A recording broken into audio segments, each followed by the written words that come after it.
What did you see from Wisconsin against Oregon last week? Yeah, that was a great game. I mean, they had it. They had the game. They had the game won. You know, especially when they stopped them on the field goal stuff. So they were playing lights out. You saw. You saw they wanted to run the ball against that front, and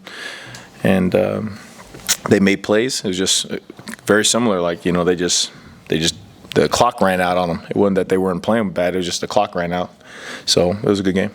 What's the challenge, Tony, with their shakeup there with the coordinator situation? Yeah, I think it's just going to be more in-game adjustments. Same thing. You know, you gotta have to feel what they're trying to do. Obviously, a great run game helps any kind of change like that, right? And so, same thing we saw last week. You know, with how they got the quarterback going, you know, was the run game. So expect that this week, and you know they're going to do what they do. So.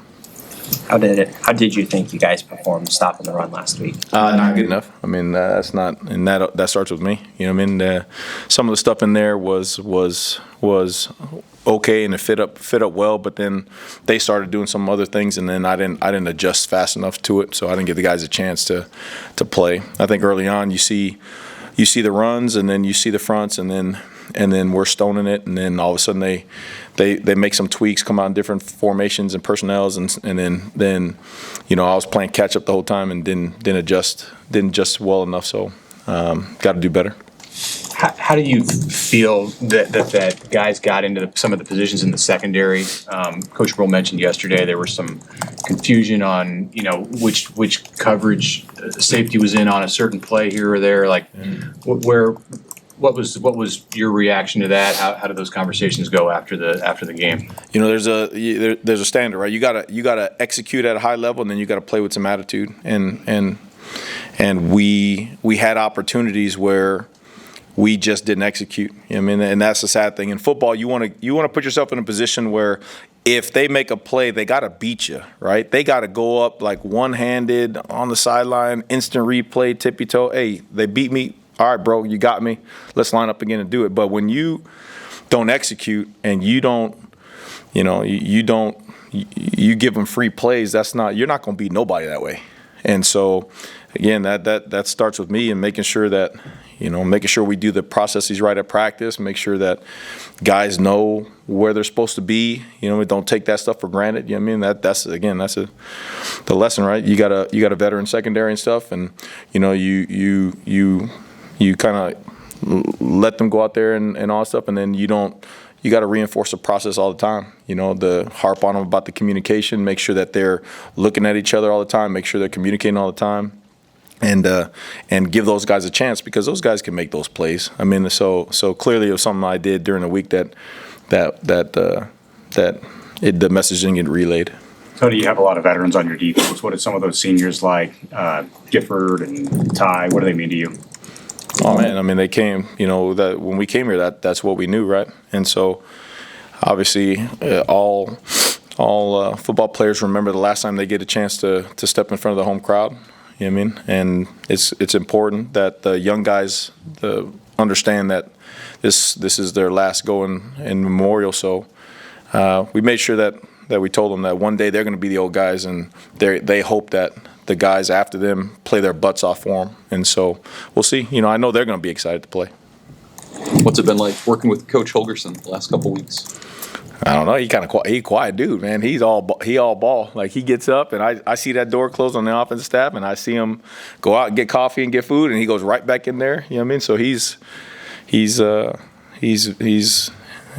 on point. You know, with it. So it's cool. It's fun.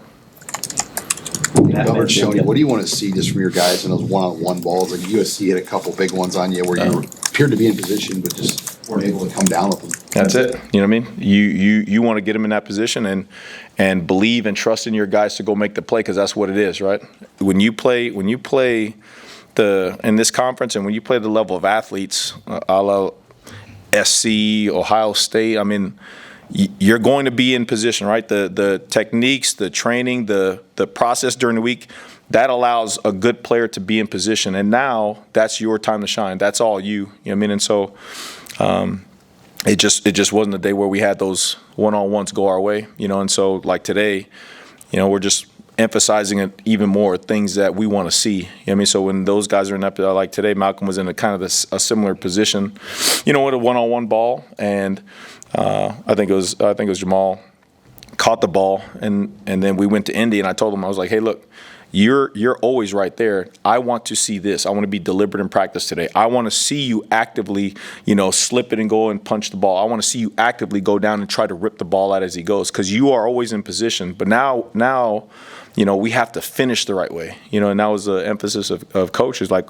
we're right there. We got to go finish the damn thing. So, What is Nashman giving? Because Matt mentioned the other day he's maybe been playing banged up, and just how he's kind of fought through things. Yeah, he wouldn't say a word. I mean, he don't say a word. If you a couple of games ago, UCLA, I think it was, you see him come out and he's limping. You know what I mean? A nose guard, knee brace limping in there, and then last week he was playing his tail off in there. You know what I mean? That's Nebraska. That's Nash. You know what I mean? That's who he is. DNA at his core on display, and I think he gives a little bit of backbone to the defense. You know what I mean? Like, that guy right there, he don't say nothing. He shows up every day. He does things the right way. There ain't no reason for you not to do the same damn thing. Period. So, I'm grateful for what he's done and what he means to us. How do you balance what I'm sure is some level of frustration over the way that your defense has played in the last month, with knowing that there's a lot on the table in the next 2 weeks? Mm-hmm. I mean, it's not on it. It's on us, right? Like, there is a break in the process somewhere that allows those things to kind of slip in there. You know what I mean? So, for instance, signaling. Just something as, hey, whoever's signaling, we need to get them reps in practice. You know what I mean? We got to get those guys reps in practice versus either saying the calls to them or something as minute as that. You know what I mean? So it's always, when you don't have consistent success, you go back and say what was happening on Sunday, what was happening on Monday, what was happening on Tuesday, and then how to fix it, right? Because it's kind of like a dam. When one hole opens, you plug that one, but then there's another hole. So you got to consistently dive into the process, make sure everything from top down is correct and the way you want it. Otherwise, those things will creep up on you. I know that your head coach challenged you to get more diverse in terms of the kinds of things you were calling, and maybe some of the defenses you were doing. How do you feel like that's gone this season? Has that been a challenge for you and for the secondary? No, I mean, this is whatever the head man wants, whatever the head man suggests. That's the way the program goes, right?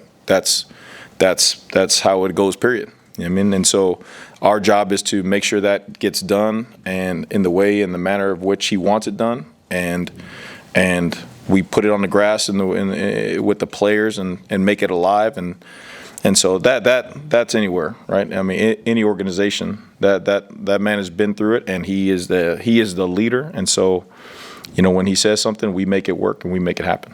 How have you seen Ty elevate his game from this point last year to now? Yeah, I mean, that's a great one. When we first got here, he was, you didn't know, right? You got this big athlete, right? So you don't know.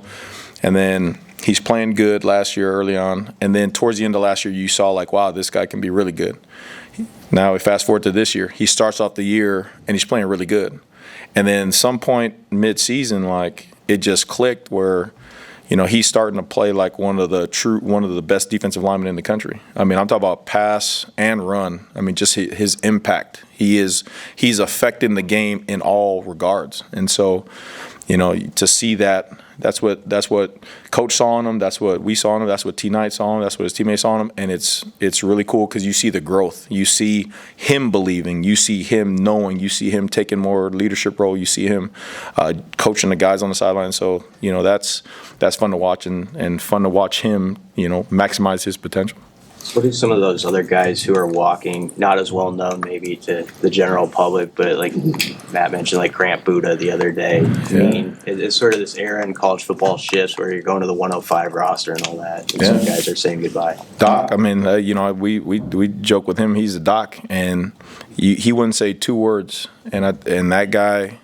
I mean, that guy busts his butt every day. I mean, he's all Nebraska. He is, every time you watch him and see him and interact with him, he's smiling and all that kind of stuff. You know what I mean? Like, that's the backbone of programs, right? Those kind of guys, and those are the kind of guys that maybe the outside world doesn't miss, but when you're old and you talk about the things you miss about playing and being in the locker room, it's guys like Grant Buda. You say like, man, like, I remember just being in the locker room or just being in the players' lounge and, seeing him there with all this medical stuff. And I'm like, bro, I don't know how you do it, man. I don't know how you do it. And you miss those kind of guys. So it'll mean a lot to a lot of people. So we need to play our tails off. All good. Thank you. Sorry about that earlier.